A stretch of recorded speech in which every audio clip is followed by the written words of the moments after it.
Ош шаарында калты тейлеген жайлардын аталыштары жана түшүндүрмөлөрү ушул жылдын 10 ноябрына чейин кыргызча жазылыш керек. Бул боюнча атайын реттик иш-чара өткөрүлдү. Анда мэриянын алдындагы мамлекеттик тил комиссиясы тарабынан шаарда кафе-ресторандарга, сулуулук салондорго, дүкөндөргө жана башка калты тейлеген жайларга текшерүү жүргүзүлдү. Аларга коммерциялык объектилердин аталыштарын кыргыз тилинде жазуу зарылдыгы түшүндүрүлүп, тиешелүү эскертүүлөр берилди. Биз Ош шаар мэриясынын тил комиссиясы, ошондой эле Ош шаар мэриясынын муниципалдык менчик башкармалыгынын кызматкерлери бирге Ош шаарындагы бүт дүкөн, кафе-ресторан жана башка мекеме ишканалардын аталыштарын ушул мамлекеттик тил мыйзам талаптарына алып келүү, ылайык алып келүү иштерин баштадык.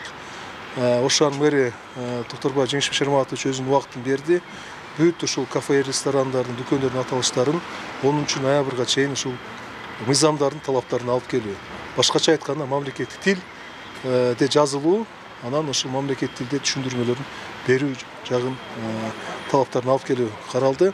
Мамлекеттик тил мыйзам талаптарына ылайык калты тейлеген объектилердин аталыштары эң алгач кыргыз тилинде чоң тамга менен жазылышы кажет. Ал эми башка тилдерде жазууга муктаждык жаралган учурда гана уруксат берилет. Анда дагы кичинекей тамгалар менен кыргыз тилинен кийин жазылат. Рейттин жүрүшүндө эрежеге баш ийбеген соода жайларынын аталыштары алынып, айрым жайларга кыргызча аталыштар сунушталды. Бир 10дон ашык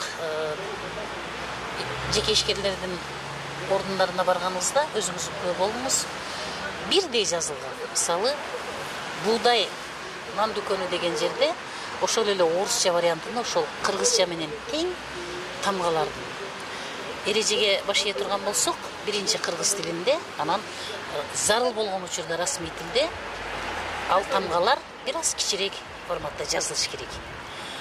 Жеңишбек Шерматович 10 ноябрга чейин шаарды бирдиктүү бир мамлекеттик тил мыйзамдарына баш ийген, сонун көрнөк жарнама мыйзамдарын ишке ашырууга бизге тапшырма берген Ош шаарынын мамлекеттик тил комиссиясынын мүчөлөрү бүгүн жапа-тырмак ушул ишке кириштик. Ал арада соода дүкөндөрдүн аталыштарын атайын мыйзамдын негизинде патенттеп алган жеке ишкерлерге дагы кезектек. Аларга карата түшүндүрүү иштери жүргүзүлүп, кыргызча аталыштарга өзгөртүү боюнча сунуштар берилди. Ал эми коммерциялык жайлардын ээлери текшерүүнү туура түшүнүү менен кабыл алып, жакынкы убактар алмаштырууну убадалашты. Бизге туура келбейт, биз муну башында сураштырып, могул акыркы тамга барсаңыз депчи, дыны болот деп сураштырганбыз. Кимден сураштырдыңыз? Билбейм, ушу руководство сураган. Мындайда сураштыргандачы өзү бизде ыйгарым укуусу мамлекеттик органдар, муниципалдык өкүлчү, бул муниципалдык менчик башкармалары. Алардан сурайсыз. Алар биздин мэриянын алдында тил комиссиясы бар. Булар карап туруп, туура жазышын силерге тандап, анан силерге берет. Ошондон жок, ал жерде бюти деп. Сара деген эмне деген түшүндүрөт? Сара эмне түшүндүрөт? Сара деген мындайда жана кыргызча коюңуздар биздин түшүнүшүбүз. Кыргызча коюңуз жазышында майнысында кыргызча болуш керек. Майнысында кыргызча болуш керек. Буга чейин кала башчысы шаардагы иш-чаралардын биринде кафе-ресторан ишканалардын аталыштары тез арада кыргызчаланыш керектигин айтып, тиешелүү кызматтарга тапшырмаларды берген. Ал коомдук тамактануучу жайлар жана башка коммерциялык объекттердин аталышы милдеттүү түрдө кыргыз тилинде жазылыш керектигин белгилеген. Ал үчүн жеке ишкерлерге 10 ноябрга чейин убакыт берген. Шаардагы кафе, ресторан, ишканалар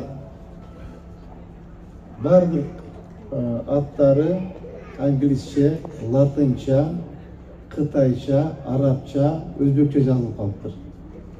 Ошону айтыңыз. В срочном порядке 10 ноябрга чейин полностью кыргызча жазылсын. Макулбу?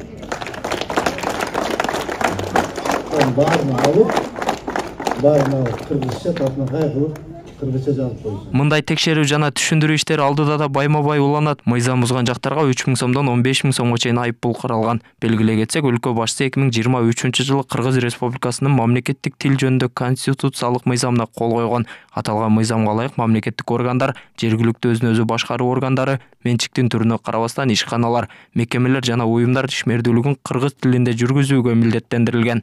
Толбай Бурканбеков, Урмат Умарбеков, Ош ТВ.